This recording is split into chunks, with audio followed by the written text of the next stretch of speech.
Here is the 2012 to 2016 Honda CR-V. Before we get started though, let me give a quick shout out to Max Automotive for letting us use the car today to film the videos. They are a used car dealer here in Toronto, Canada. Check out the link in description for their entire inventory.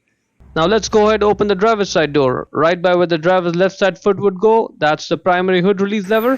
Pull it. Now in front of the vehicle, right on top of that Honda emblem over there.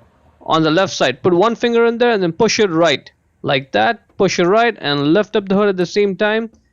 This hood requires a prop rod to stay in place, so grab the rod. Put it in that slot in the hood with the arrow marking it. Right there. Yeah, put it in there. Let it go. And now the hood is secure in place. It's not going anywhere. Now once the hood is open, right there, that's the main fuse panel. It's held in by two clips. One over there, press that, and the one in the back, press that. Press them both at the same time, get the cover off. Underneath the cover you'll find the fuse diagram, the fuse puller, and the spare fuses. Those are the spare fuses.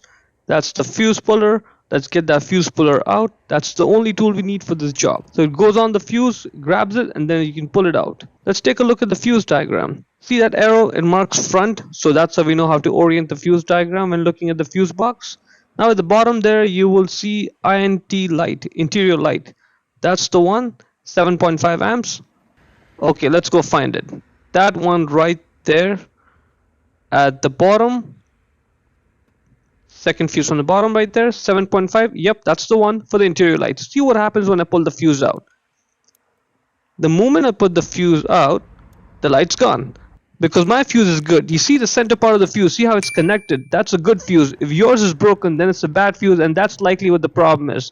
The good news is we have a spare fuse, right? So all we have to do now is grab the spare fuse from over there, use the fuse puller again, grab that 7.5 amp spare fuse. Don't use any of the ampere rating, use 7.5 amps only. Make sure that this spare fuse is good. See that metal part in the middle? Make sure it's good. Push it in. And when you do, the lights should come right back on just like this. And that's pretty much it. When you're done, don't forget to put the fuse puller back in and put the fuse cover back on the fuse box. Align it like that. Two clips, push them close, and that's it. Hope you found it useful. In order to close the hood, first push it, get the load off the prop rod, get it out of the slot over there, put the prop rod back in its place, secure it, lower the hood, and slam it shut. Hope you found the video useful.